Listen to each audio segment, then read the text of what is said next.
Hey everybody, Josh Farley from the Kitsap Sun here, standing in front of the Puget Sound Naval Shipyard, and I'm with Amanda Burrows, and Amanda's family goes back how many generations in the yard? 5 generations. That's right, and we've got 5 stories to tell you about. Stick with us.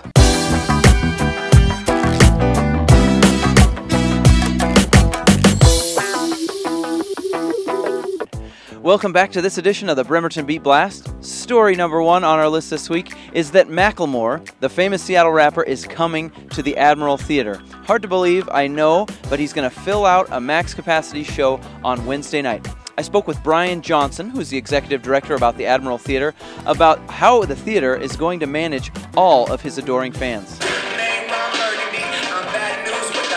It's a big deal. We have a lot of big shows here, but this is obviously a big event for not only the Admiral, but the whole city and the community. Capacity is 999, so that's how many tickets are sold.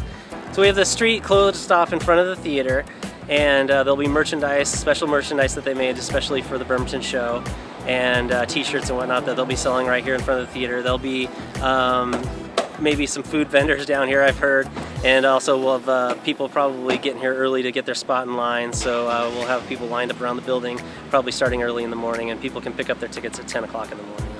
Story number 2 on the Bremerton Beat Blast this week, Nathan Adrian returned to his hometown to celebrate with his fans right here in Bremerton. He rode in a convertible across the Manette Bridge and then came to Bremerton High School, where he answered fans' questions and signed autographs. He won 4 medals at the Rio Olympics this summer, 2 golds and 2 bronze. Here's what he had to say at the Bremerton High School auditorium.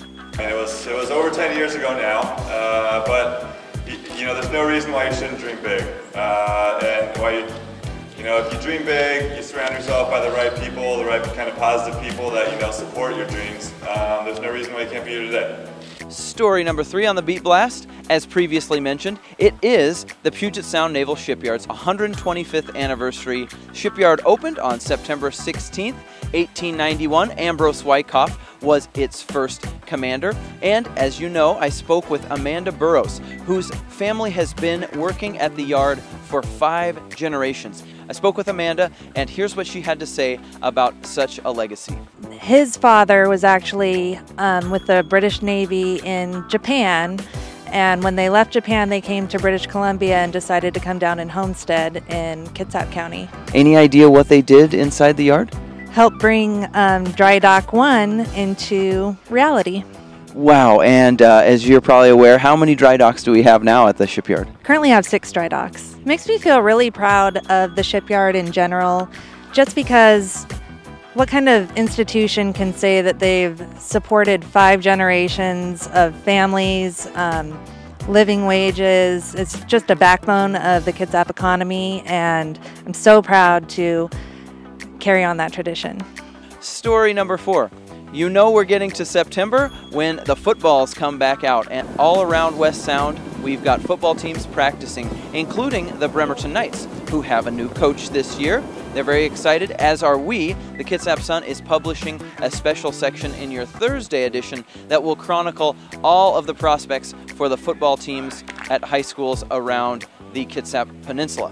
I spoke with Bremerton High School's new coach about the prospects for the team this year. I'll tell you, I really love our guys. We worked hard together this summer, and we got a great group of young men, and they're working really hard towards getting something done. So we're going to take the biggest bite we can this year. That's what our goal is. Every game's a Super Bowl for us right now. We got a lot to prove. We know that for a long time, Bremerton has struggled against other teams, so we're just out taking one game at a time. That's all we're doing. This will be my 27th year as a coach. My wife and my family and I, we felt this is a blessing to come here to Bremerton.